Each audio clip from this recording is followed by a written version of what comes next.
Hey guys, Marky Mark here. Just leaving Jollibee. It's a Saturday night. Not a lot of traffic tonight because there's some events going on in another city nearby. But just got me a little bite to eat. Now I'm walking up Rizal Avenue. Going to head to the boulevard.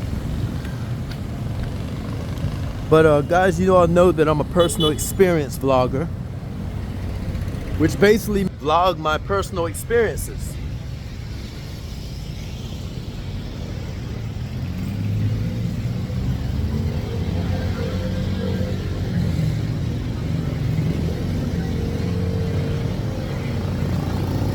So today has been somewhat of a challenge, but I just wanted to share it with you guys.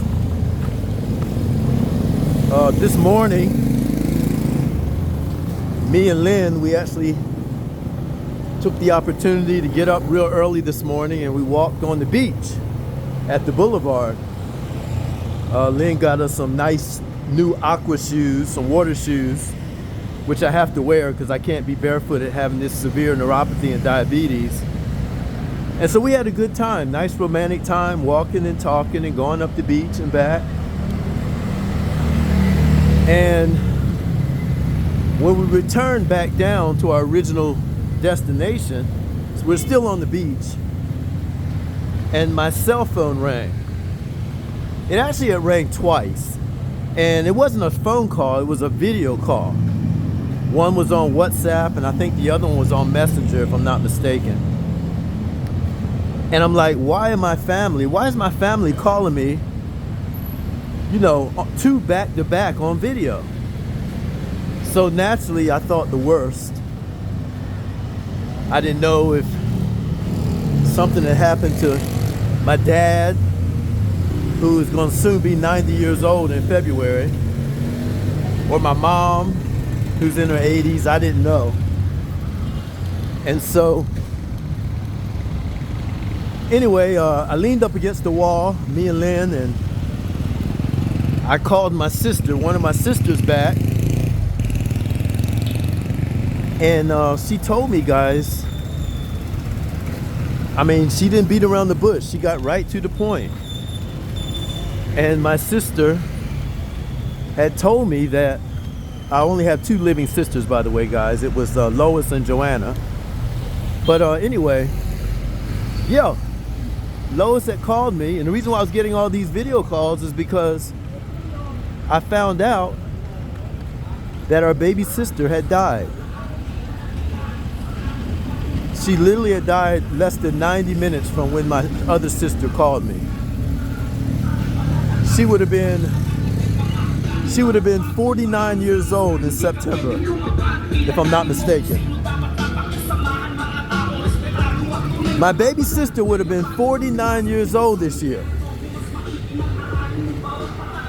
And you're talking about a shock. You're talking about a surprise. I mean, my baby sister was somebody that everybody loved. From the time she was a little baby and a beautiful little girl and young adult to, you know, until now when she's really finally starting to get her life together and everything, finally starting to really appreciate things. And me and my sister Lois, we had gotten closer than we've ever been. I mean, matter of fact, I believe I was the closest sibling to her. And she talked to me about her problems and situations, and I would give her advice, and we'd talk on video 1, 2, 3 times a week.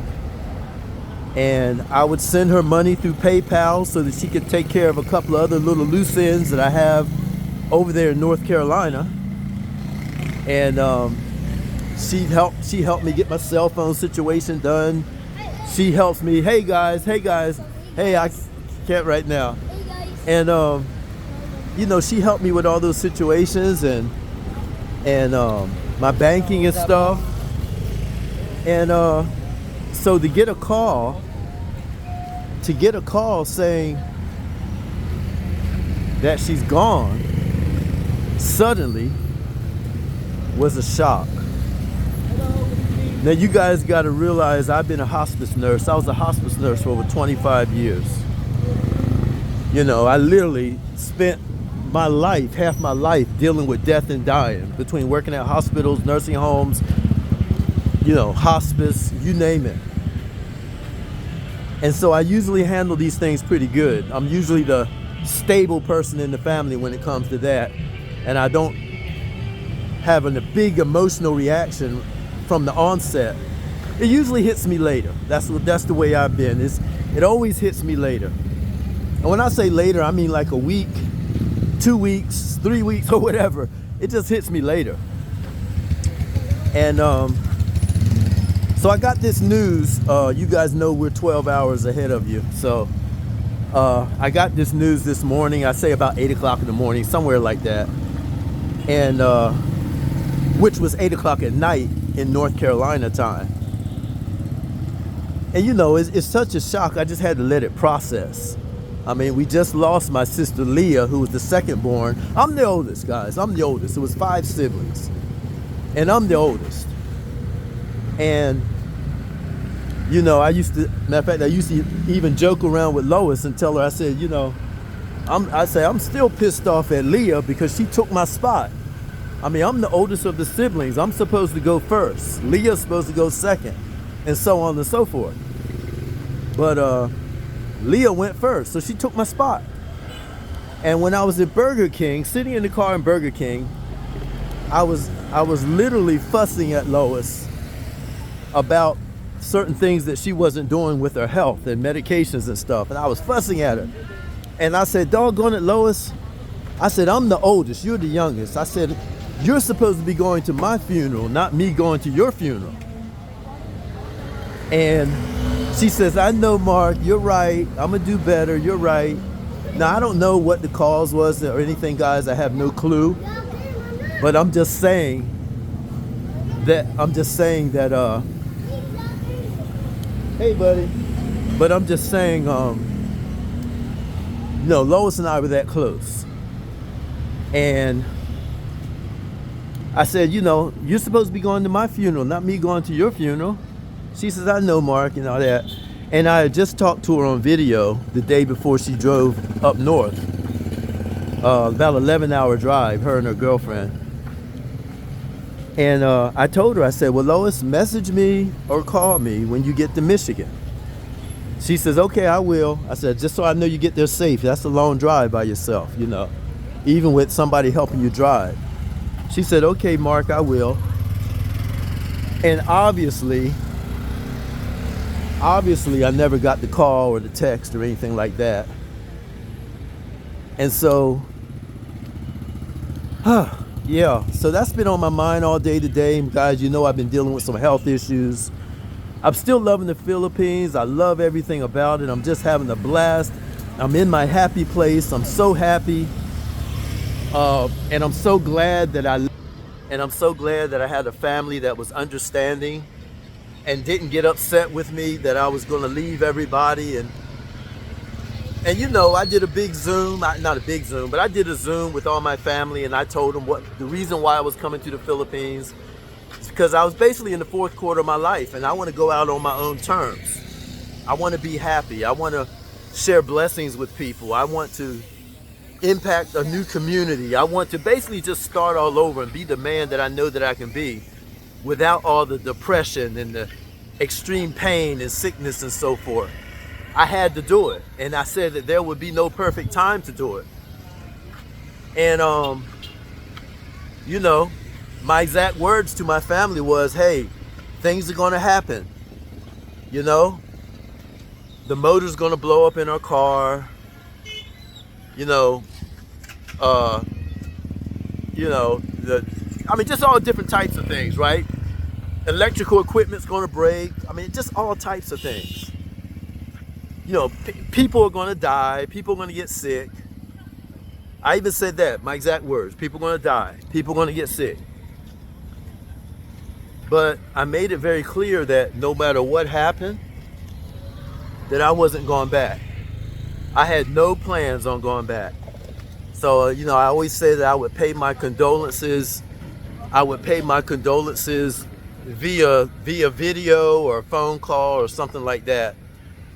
But I basically let them know that I'm not going back. I had no plans of going back. So when I got the 2 video calls and got the bad news that Lois is no longer with us, that's not what I was expecting, y'all.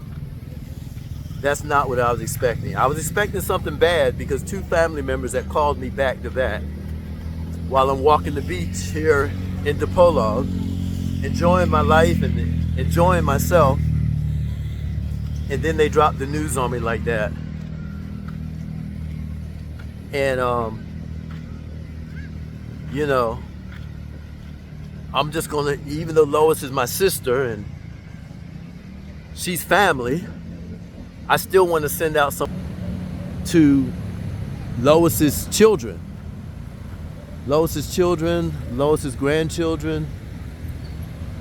Some I've met, some of them I have met and have not met. People on Lois's side, on that other side of the family.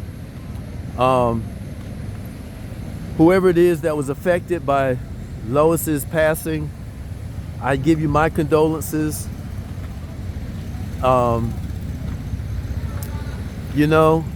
Life is precious, man. I was talking to Lynn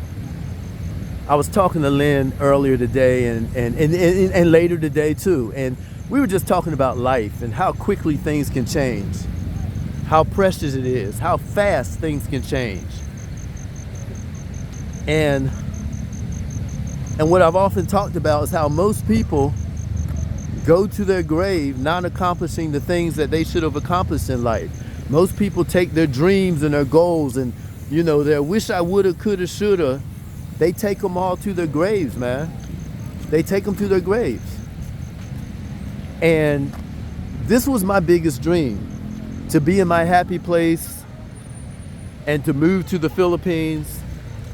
And whatever happened, my diabetes, whatever happened with my health, my neuropathy, with my mindset, with my occasional depression, whatever happens, I'm willing to accept the consequences or the rewards of being right here in DePolog. I'm willing to accept the consequences or the rewards of my actions. And basically here, guys, it's been reward after reward after reward. And I could not be happier, I'm telling you. Pure happiness is what I'm feeling while I'm here. The stress is at such a bare minimum. And I can only wish this much happiness for people, guys. I can only wish that you could share this much happiness. But as we know, guys, this is real life. This is real life. And, there's no guarantee that I'll wake up in the morning. There's no guarantee that I'll see next Saturday, next Sunday. There's no guarantee that I'll make it to August 1st. There's no guarantee. And I know that. And that's why I'm cherishing every single second of my life. I'm cherishing every single second. The smiles, the laughs, the hugs, all that stuff. I'm cherishing it. And even though my disease process is gradually getting worse, and I know it, I just maybe pop an extra pain pill, whatever. Somebody asked me, well, what if you get addicted? I'm 63 years old. Who cares? I'd rather be slightly addicted, but be pain-free or pain reduced, right? And at least be able to live a high quality of life and laugh and love and live, even though my long term, my kidneys will get damaged. Long term, I could have a heart attack. Long term, I could have a stroke. Or live my life to its fullest, live my life on my own terms now, knowing that it may be shorter than what it probably should be, but at least I had an opportunity to live. And I chose the latter, to have the opportunity to live. But unfortunately, my sister Lois, she made a valiant attempt to get her life where she wanted it. And I compliment her for that, because she, sometimes it's hard to dig your way out, but she did her best. And she often told me about how proud she was of me that I was able to do it. That despite all the ropes and chains and pulls and ties on my life that I had there in North Carolina, despite all the pain and sickness and tears and so forth, I still, some kind of way, sucked it up and made my move. Because at some point, you got to do what's best for you. And that's what Lois was starting to do. She just ran out of time. And I feel like, had I waited, I would have ran out of time there in North Carolina. Matter of fact, I know I would have.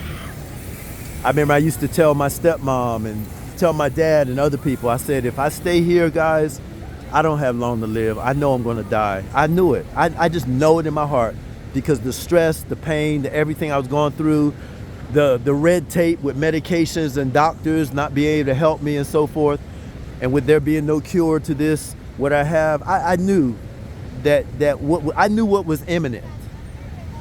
And I said, you know what? If there's a way I can slow it down and be happy, I'm going to do it. And I did it. And I came over here. And it's the best decision I've ever made in my life, and the best thing that ever happened to me. And I'm just so sad that Lois didn't get a chance to experience that. So it finally hit me. I mean, it usually takes a couple of weeks before it really hits me. But guys, we're still, as I make this video, we're still less than 24 hours. Matter of fact, as I make this video, we're probably about 12 hours from when my baby sister passed. And Dad, Eva, all you guys, family, David, Michelle, I know all of y'all are watching this at some point. But at the time of this video, it's less than 12 hours since she passed. Or right around 12, 13, 14 hours since she passed. And, but it didn't hit me 2 weeks from that now. It didn't hit me 3 weeks from now. I guess phase one of it actually hitting me was about 45 minutes ago when I was at the restaurant eating. When I was sitting there at the restaurant eating and finishing up my meal, and my mind drifted off on Lois and some of our conversations and things that we had and how close she and I were getting and had become, I should say. Then all of a sudden it hit me. All of a sudden, it hit me like dish rag across the face. Yeah. And I know that was just phase one. That was phase one of it hitting me. And yeah, the tears started flowing. I'm sitting there at the table in the restaurant by myself, and tears are flowing. I had to take my glasses off, and I'm sitting there, grown man sitting at the table, people walking by with their trays and stuff. And I'm just trying to keep patting the tears away so people couldn't really see my eyes or see that I was crying. And that lasted for about 20 minutes, and I kind of got myself together. And yeah, that was phase one.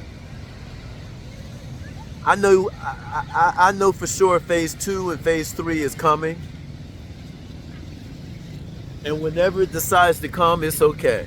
Whether I'm in the bathroom, whether I'm walking the boulevard, whether I'm lying on my bed at home, whether I'm walking and talking to Lynn, whether I'm on a video call with my brother or my sister Joanna, whatever it is, whether I'm talking to my dad, I know phase two and phase three is coming.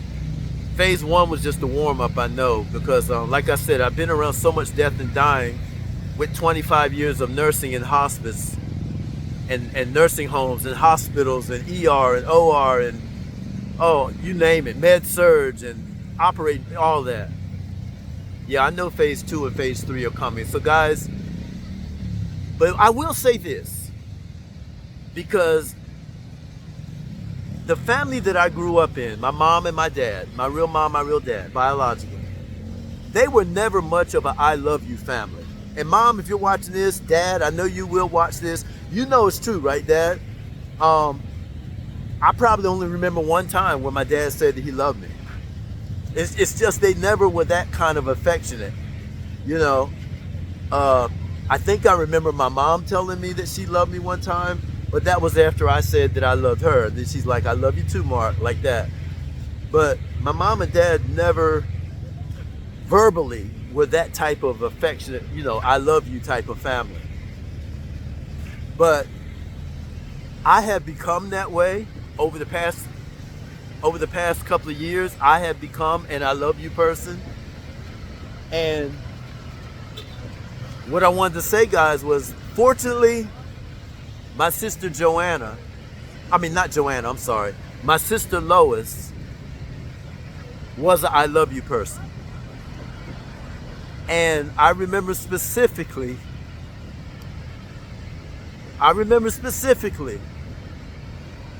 when I got off the phone with her before she went to Michigan a couple of nights ago, and every video call that we had. But I remember specifically, I told her, text me or call me or message me when you get to Michigan. She said, okay, Mark, I will. She says, I gotta go now. She said, I got 3 more family members trying to reach out, trying to call me right now. I said, okay, I'm gonna let you go. And every time she says, I love you. Every single time. And that time she also said it. She says, okay, brother, I love you. I said, I love you too, Lois. And I hung up with her. And even though I did not grow up in an I love you type of environment, I'm so glad that my last memory of her voice